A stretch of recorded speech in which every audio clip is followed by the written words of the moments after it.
Hello everyone, welcome to my YouTube channel team Aman Chawla.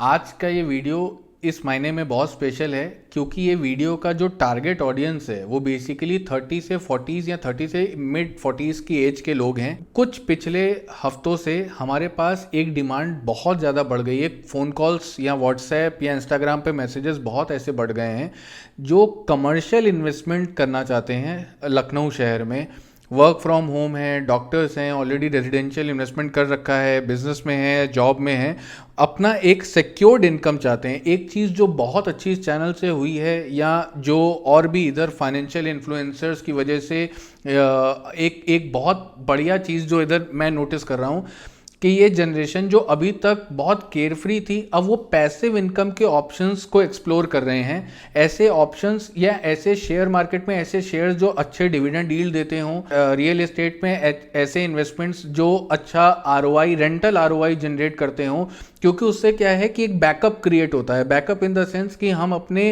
रोज़मर्रा के जो खर्चे हैं उसको हम कोशिश करते हैं कंपनसेट करके कि हमारा किराए से निकल जाए, रेंटल से वो निकल जाए, और जो सैलरी है उसको हम अपने सेविंग्स, इन्वेस्टमेंट्स और अपने फ्यूचर ग्रोथ के लिए हम उसको यूज़ कर पाएँ।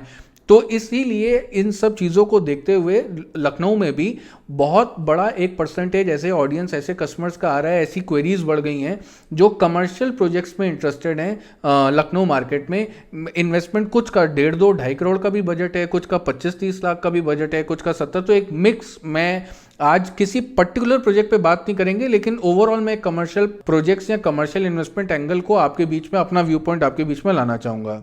मेरी टीम मुझे कह रही है कि आपके जो ये वीडियोस हैं ये 20-25 मिनट के होते हैं, इसको कट शॉर्ट करके आप 10-12 मिनट का करिए।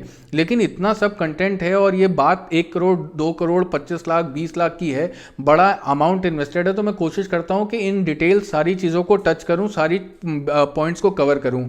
जल्दी होगा तो मिस होगा, तो मैं आज आप पे छोड़ता हूँ। आप लोगों को क्या चाहिए? आपको 10-12-15 मिनट के वीडियोस देखने हैं या उससे भी छोटे, या फिर आप चाहते हो डिटेल्ड में 20-25 मिनट का अगर वीडियो हो रहा है लेकिन हम कंटेंट को पूरी तरीके से सारे एस्पेक्ट्स को कवर करें? तो प्लीज़ कमेंट सेक्शन में आप जरूर ये बताइएगा कि आपको क्या चाहिए, किस तरीके का वीडियो, कितनी लेंथ का वीडियो आप लोग पसंद करते हो।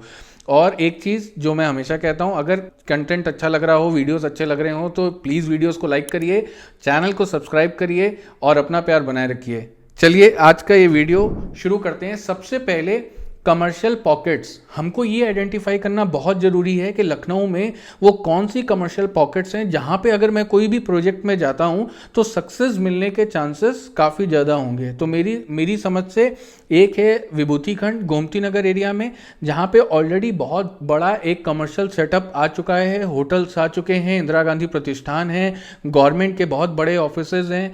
तो उससे क्या होता है कि जनरली अगर होटल्स पास हैं, हयात पास में है, ताज पास में है, तो एमएनसीज भी यहाँ आना चाहती हैं। उनके जो लोग विजिट करेंगे वो आसपास में स्टे करना चाहेंगे। तो एक पूरा कमर्शियल का एक पूरा इकोसिस्टम बनता है। तो वो इकोसिस्टम मुझे लगता है विभूति खंड में ऑलरेडी इस्टेब्लिश्ड है। बहुत बड़े बड़े प्लेयर्स, एमएनसीज वहाँ पे आ चुकी हैं। जैसे मैं अगर बात करूँ, वहाँ पे जो प्रोजेक्ट इस समय है, एक्सपीरियन का एक प्रोजेक्ट है, शालीमार काफ़ी टाइम से वहाँ पे एक्टिव है। उस रोड पे आपको विभूति खंड में एल्डिको एक बहुत अच्छा प्लेयर एक्टिव है, पूर्वांचल, लेवाना, ये कुछ 4-5 प्लेयर्स हैं, डीएलएफ, ये कुछ 4-5-6 प्लेयर्स हैं जो ऑलरेडी बहुत एक्टिव हैं, जिनके वहाँ पे ऑलरेडी कमर्शियल प्रोजेक्ट्स वहाँ पे रनिंग में हैं। अब इसके अलावा जो नेक्स्ट पॉकेट मेरी नज़रों में जो आ रही है, जहाँ पे मुझे लगता है आने वाले टाइम में डिमांड हो सकती है, वो है Sushant gold city. Because Sushant gold city अपने आप में एक बहुत बड़ी टाउनशिप है और उसके कैचमेंट में पास में अवध विहार योजना, वृंदावन योजना, गोमती नगर एक्सटेंशन, और ये जो पॉकेट्स हैं यहाँ पे बहुत बड़ा रेजिडेंशियल टाउनशिप या ग्रुप हाउसिंग प्रोजेक्ट्स ऑलरेडी इस एरिया में आ रहे हैं। तो आने वाले टाइम में ये कमर्शियल पॉकेट, बेसिकली फ्रंट का सुशांत गोल्ड सिटी का पॉकेट जो थोड़ा सा पॉकेट बी और पॉकेट ए की तरफ है, वहाँ पे जो कमर्शियल प्रोजेक्ट्स हैं, वहाँ पे कई मॉल के प्रोजेक्ट्स हैं, कई ऑफिस स्पेस के प्रोजेक्ट है, कई और भी कंपनीज वहाँ पे अपने नए प्रोजेक्ट ला रही हैं। मिक्सन भी अपना एक स्टूडियो का नया प्रोजेक्ट वहाँ पे हाल ही में लॉन्च कर रही है। तो कई प्लेयर्स आपको मिलेंगे, लेकिन अभी बहुत लिमिटेड सप्लाई मिलेगी। अभी बहुत सारे प्लेयर्स वहाँ पे आए नहीं हैं जितने विभूति खंड में ऑलरेडी आपको ऑफिस स्पेस या शॉप के प्रोजेक्ट मिल जाएंगे। अब कमर्शियल प्रोजेक्ट को मैं 3 टाइप से देखता हूँ। पहला है स्टूडियो अपार्टमेंट, जिसको सेमी कमर्शियल कह सकते हैं। एक हो गया आपके प्योर कमर्शियल ऑफिस स्पेसेस, और तीसरा हो गए शॉप्स। ये 3 टाइप के कमर्शियल इन्वेस्टमेंट आप प्लान कर सकते हो लखनऊ में। स्टूडियो का क्या है कि स्टूडियो मुझे ऐसा लगता है कि बिल्डर सेंट्रिक एक प्रोडक्ट है, जिसमें 25-30 लाख रुपए में बिल्डर अपनी एक यूनिट सेल कर रहा है, और उसका जो फ्यूचर लीजिंग होगा या जो उसका फ्यूचर यूसेज होगा, उसके लिए मुझे लगता है लखनऊ या कोई भी टियर 2 सिटी अभी रेडी नहीं है। तो एक तो हो गए स्टूडियो फ्लैट्स, दूसरा हो गए ऑफिस स्पेस। ऑफिस स्पेस के भी बहुत सारे प्रोजेक्ट लखनऊ में हैं, जिनमें आपको 800 स्क्वायर फुट, 500 स्क्वायर फुट से लेके 2000-3000 स्क्वायर फुट तक के ऑफिस स्पेस मिलते हैं। इन प्रोजेक्ट्स का खासियत ये है कि अगर आपने कोई अच्छे ब्रांड के साथ आपने चूज़ किया, जैसे शालीमार, एल्डिको, पूर्वांचल, तो आपको यहाँ पे प्रॉपर लीजिंग के आपको कंपनी पूरी कोशिश करती है कि लीजिंग के आपको अच्छे ऑप्शंस दिए जाए, ताकि फ्यूचर में आपको अच्छा रेंटल, अच्छा आरओआई बने इन प्रोजेक्ट्स के अंदर। और तीसरा ऑप्शन है शॉप्स। इसके बहुत लिमिटेड सप्लाई है लखनऊ में, बहुत लिमिटेड, बहुत कम प्लेयर्स हैं जो शॉप प्रॉपर आपको ऑफर कर रहे हैं अपनी कमर्शियल ऑफरिंग में। एक ओरो का एक प्रोजेक्ट जानकीपुरम में आया था। जनरली शॉप के प्रोजेक्ट्स आपको टाउनशिप, एक रेजिडेंशियल टाउनशिप के मेन एंट्रेंस पे छोटा एक एरिया जिसमें शॉप के प्रोजेक्ट आपको उस तरीके के तो बहुत मिलेंगे, लेकिन आपको proper with in city, with in CBD commercial business district areas में आपको शॉप के ऑप्शन जनरली बिल्डर्स नहीं देते हैं, या वो अपने पास रखते हैं कि हम ही उसको लीज आउट करेंगे। फिर भी अगर कोई अच्छी अपॉर्चुनिटी मिले तो आपको जरूर उसको चूज करना चाहिए। ऐसी अपॉर्चुनिटी आपको ज़्यादातर अभी मिक्सन या सुशांत गोल्ड सिटी के प्रोजेक्ट्स में मिलने के चांसेस ज़्यादा हैं, क्योंकि विभूति खंड में एक ऑलरेडी मार्केट तैयार हो चुकी है, एक एरिया पूरा डेवलप्ड हो चुका है, सीबीडी एरिया डेवलप हो गया है, वहाँ पे बड़े प्लेयर्स हैं, एल्डिको, पूर्वांचल और शालीमार और एक्सपीरियन जैसे। तो वो कोशिश करते हैं कि शॉप का प्रोजेक्ट हमको सेल ना करना पड़े, हम अपने पास रखें। तो ये 3 तरीके मैंने आपको बताए, 3 तरीके के कमर्शियल इन्वेस्टमेंट हो सकते हैं, जिसमें अगर शॉप मिल रही हो, बजट डेफिनेटली ऊपर होगा, 2-2.5 करोड़ 3 करोड़ से नीचे शॉप नहीं होगी। अगर शॉप मिल रही हो तो शॉप पे जाएं, पहली चॉइस। सेकंड चॉइस आपकी, अगर 1 करोड़ से 1.5 करोड़ या 80 लाख से 1.5 करोड़ का बजट है तो ऑफिस स्पेस आपका चॉइस होना चाहिए। और थर्ड, अगर आपका 30, 40, 50 लाख का बजट है तो स्टूडियो की तरफ आप जा सकते हो, लेकिन उसको भी मैं आगे कवर करूंगा किन लोगों को स्टूडियो चूज करना चाहिए और कौन से लोग हैं जिनको बिल्कुल अवॉइड करना चाहिए स्टूडियो में इन्वेस्टमेंट। लखनऊ में अगर आप कोई कमर्शियल एरिया या कमर्शियल इन्वेस्टमेंट चूज करते हैं तो आपको एक चीज़ पहले समझनी पड़ेगी कि लखनऊ का मार्केट अभी बहुत job oriented, private jobs oriented market नहीं है। बहुत सारी एमएनसीज अभी भी यहाँ लखनऊ में नहीं आई हैं, बहुत बड़ा आईटी सेटअप अभी भी लखनऊ में नहीं आया है। अभी भी यहाँ पे bureaucrats, judiciary, businessman, government jobs, इसमें लखनऊ काफ़ी आगे है, लेकिन प्राइवेट जॉब्स, कॉरपोरेट एमएनसीज में अभी लखनऊ काफ़ी पीछे है। तो लखनऊ में अगर मैंने कमर्शियल इन्वेस्टमेंट किया तो मेरा टेनेंट कौन हो सकता है? तो आपको F&B, food and beverages, Lucknow में हर जगह, हर मॉल में, चाहे मॉल का फुटफॉल अच्छा हो बुरा हो, लेकिन आपको F&B काउंटर्स हर जगह एक्टिव मिलेंगे। तो आप F&B को टारगेट कर सकते हो। अगर आप लेने जा रहे हो तो आप F&B को थोड़ा सा टारगेट करिए। अगर आपका बहुत बड़ा बजट है, 4-5 करोड़ का बजट है, और आप प्लॉट में नहीं जाना, कमर्शियल प्लॉट्स में नहीं जाना चाहते, चाहे वो LDA के हो या प्राइवेट प्लेयर्स के हों, तो आप फिर मल्टीप्लेक्स के ऑप्शन चूज कर सकते हैं। आप मल्टीप्लेक्स में आपको 5 करोड़ 10 करोड़ तक के ऑप्शंस मिलेंगे, और कई मॉल के अंदर आपको स्क्रीन मिलेंगी, उसका अलग मैकेनिज्म चलता है। आप मल्टीप्लेक्स के ऑप्शन को टारगेट कर सकते हैं पूरा ओवरऑल एज अ होल। आप office space, at least big office space target करिए या बड़ी शॉप्स टारगेट करिए। प्राइस कम है या बजट कम है, इसलिए 50 लाख 60 लाख की ले लेता हूं, इस तरीके से ना जाएं, क्योंकि अगर आप एक बड़ा ऑफिस स्पेस लेंगे, क्योंकि जनरली कमर्शियल प्रोजेक्ट्स में 45 से लेके 55-60% तक की लोडिंग होती है। लोडिंग मतलब अगर मैंने 1000 स्क्वायर फुट की दुकान खरीदी तो कॉरिडोर का एरिया निकल जाएगा, स्टेयरकेस का एरिया निकल जाएगा, सारा एरिया निकलने के बाद मुझे मिलेगा मात्र 500, 450 या 600 स्क्वायर फुट का स्पेस। अब वो 600 स्क्वायर फुट के स्पेस पे जो ले रहा है, जो कंपनी, जो MNC आएगी, उसकी एक टीम होगी, उसके पास 30-40 लोगों का स्टाफ होगा, रिसेप्शन एरिया होगा।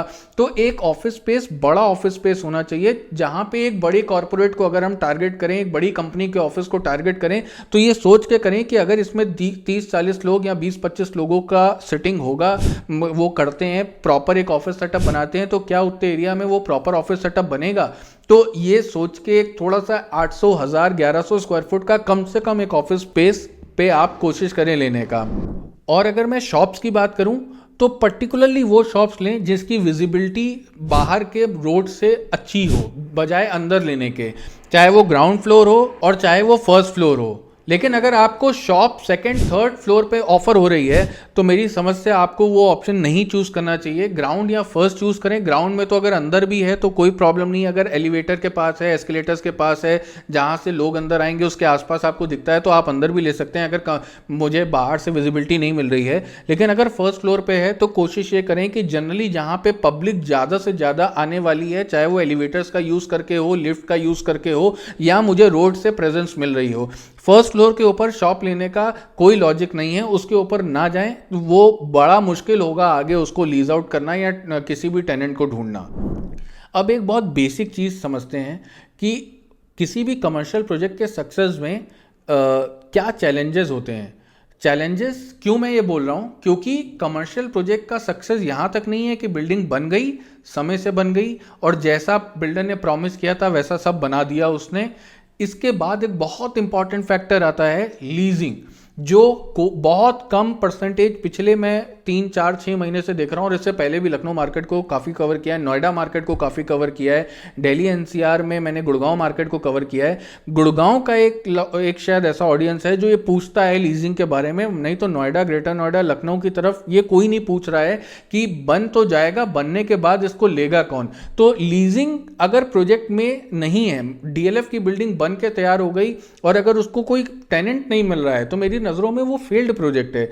कोई और ब्रांड की, मेरा पर्टिकुलर डीएलएफ से मतलब डीएलएफ नहीं था, मैं और किसी भी जनरल बात कर रहा हूं मैं, कि अगर कोई भी ब्रांड अगर कमर्शियल प्रोजेक्ट बना देती है समय से लेकिन वो लीज नहीं करवा पा रही है, उस बिल्डिंग में टेनेंट नहीं आ रहे हैं, रेंटल्स नहीं आ रहे हैं, तो वो एक फेल्ड प्रोजेक्ट की कैटेगरी में चला जाएगा। बावजूद कि वो टाइम से बना, अच्छी कंस्ट्रक्शन क्वालिटी है उसकी, रेपुटेड ब्रांड है, अच्छा मेंटेनेंस है, अच्छी लोकेशन है, तो ये एक बहुत इंपॉर्टेंट फैक्टर है कि लीजिंग को हमको ध्यान देना होगा। अब लीजिंग लिंक्ड किससे है, अब मैं आपके सामने कुछ एग्जांपल लूंगा, मैं नाम नहीं लूंगा, नाम लेने से भाई 100, 200, 500 करोड़ के फोन कॉल आ जाते हैं, स्यू कर देंगे। तो आप लोग सब्सक्राइब कर लीजिए ताकि ऐसे फोन कॉल आए तो हम भी उनको कुछ डरा पाएं। तो विभूति खंड के कुछ ऐसे प्रोजेक्ट्स जिनका रेट बहुत ज़्यादा था, लोकेशन बहुत अच्छी है लेकिन रेट ओवर प्राइज्ड होने की वजह से, रेपुटेड ब्रांड्स हैं, बिल्डिंग बन के तैयार है लेकिन खाली दिख रही है। क्यों? क्योंकि अगर किसी ने 10,000, 12,000, 9,000 के रेट पे अगर कोई एक ऑफिस स्पेस एक्वायर किया, सपोज 1000 स्क्वायर फुट का एक स्पेस किसी ने एक्वायर किया है जिसका रेट 10,000 है, 1 करोड़ हो गया, उसको जो कारपेट एरिया मिला वो 500 या 550 स्क्वायर फुट के आसपास मिला। अब उस विभूति खंड एरिया का आज का जो रेंटल अभी चल रहा है वो 45 रुपीज़ से लेके 65 रुपीज़ के बीच में वेरी करता है ऑफिस स्पेस के लिए। तो अगर 45 से 65 रुपये में, 65 रुपये अगर उसकी रीच अच्छी है, थोड़ा सा नीचे फ्लोर पे है, एसेसिबिलिटी अच्छी है, और अगर थोड़ा अंदर की तरफ है तो 45 रुपये, थोड़ा पुराना ऑफिस है तो 45, 50 रुपये, 52 रुपये पे आपको 52 रुपीज़ पर स्क्वायर फुट का रेंटल रेट चल रहा है इस समय विभूति खंड एरिया का, जो लखनऊ का मोस्ट डेवलप्ड सीबीडी, आज का सीबीडी कमर्शियल बिजनेस डिस्ट्रिक्ट है जहाँ सारी बड़ी एमएनसीज है, मैं उस एरिया की बात कर रहा हूँ। तो अब अगर 1 करोड़ के इन्वेस्टमेंट पे 500 स्क्वायर फुट का एरिया, कारपेट एरिया मिला, और मैंने अगर उसको 50 रुपये या 60 रुपये पे चढ़ा भी दिया तो मुझे 30,000, 35,000 मिलेगा। अब अगर वो ROI 5% और 6% के आसपास एनुअली नहीं जनरेट कर रहा है तो वो एक फेल्ड प्रोजेक्ट की कैटेगरी में आएगा। अगर 1 करोड़ का मैंने इन्वेस्टमेंट किया है तो कम से कम 40,000 रुपये का अगर मुझे रेंटल नहीं मिल रहा है, 45,000, 50,000 का रेंटल नहीं मिल रहा है तो वो बेकार है। 60, एक बेस्ट केस सिनेरियो ये हुआ कि 1 करोड़ के इन्वेस्टमेंट पे मुझे 6% के हिसाब से 50,000 रुपये महीना आना चाहिए, और अगर ठीक है 45,000, 40,000 तक भी है तो चलो कोई बात नहीं, Tier 2 सिटी है। लेकिन अगर 25,000 आ रहा है, 30,000 आ रहा है, 35,000 आ रहा है, तो ये एक बहुत कंसर्निंग मैटर है। तो ये इस बात से डिपेंड करेगा कि मेरा रेट क्या था, मैंने किस रेट पे एंट्री ली, और वहाँ का जो लीजिंग, जो रेंट चल रहे हैं वो पर स्क्वायर फुट क्या रेट पे इस समय चल रहा है। कीपिंग इन माइंड कि मेरा प्रोजेक्ट अंडर कंस्ट्रक्शन है, 3 साल बाद मिलेगा, तो जो आज 50 रुपये है उसमें मैं 10% के हिसाब से कंपाउंडिंगली 3 साल का जोड़ लेता हूं, तो अगर आज 50 रुपये है तो वो आने वाले टाइम में 62 63 रुपीज़ तक पहुंच चुका होगा। तो क्या ये वाइबिलिटी बनती है कि मैं 1.5 करोड़ का इन्वेस्टमेंट करूं और मुझे रेंट अगर 50-55 हज़ार आ रहा है तो इट मेक्स नो सेंस। अगर वो 75 हज़ार के आसपास आ रहा है तभी मैं उसको चूज करूंगा। दूसरा, एमएनसीज नहीं है लखनऊ में, जॉब अपॉर्चुनिटीज़ कम है, माइग्रेशन रेट कम है, अच्छे बड़े कॉरपोरेट्स नहीं हैं। हालांकि एक बहुत बड़ा आईटी का अंडर करंट मैं फील कर रहा हूँ वर्क फ्रॉम होम की वजह से। कोविड के बाद से बहुत बड़ी एक आईटी की ऐसे लोग जो यहाँ पे आके इस्टेब्लिश होकर अपने स्टार्टअप्स को सोच रहे हैं, स्टार्टअप स्टार्ट हुए हैं, कंपनीज आ रही हैं, फंडिंग हो रही है, लेकिन अभी ये बहुत इनिशियल स्टेज पे है, अभी बहुत कुछ काम करने की ज़रूरत है। अगर टैक्सेशन बेनिफिट्स अच्छे होंगे तब ये मार्केट और फ्लरिश करेगी, इंडस्ट्री और फ्लरिश करेगी, और इसमें सबसे ज़्यादा जॉब्स हैं, इसमें अच्छी पे वाली जॉब्स हैं जिसमें अच्छे पैकेजेस हैं। तो गवर्नमेंट को इस इंडस्ट्री को फ्लरिश करने के लिए कुछ टैक्सेशन बेनिफिट देने पड़ेंगे, क्योंकि बहुत ज़्यादा अच्छी सैलरीज मिलती हैं। कोई ना कोई ऐसा लखनऊ के अंदर एक सेटअप आने की ज़रूरत है जहाँ पे फार्मा इंडस्ट्री ग्रो करे, डिफेंस सेक्टर ग्रो करे या आईटी सेक्टर ग्रो करे, ताकि जॉब्स आएँ। तो वो नहीं है, इसकी वजह से यहाँ पे लीजिंग के ऑप्शंस बहुत लिमिटेड हैं। तो ये भी हमको सोच के कोई कमर्शियल इन्वेस्टमेंट में करना पड़ेगा कि मैं कहाँ पे ले रहा हूँ और किस प्राइस वैल्यू पे मैं एंट्री ले रहा हूँ। मेरी नज़रों में अगर मैं अच्छे प्रोजेक्ट्स की बात करूँ तो पूर्वांचल कैपिटल टावर मेरे को अच्छा लगता है प्राइस पॉइंट को देखते हुए।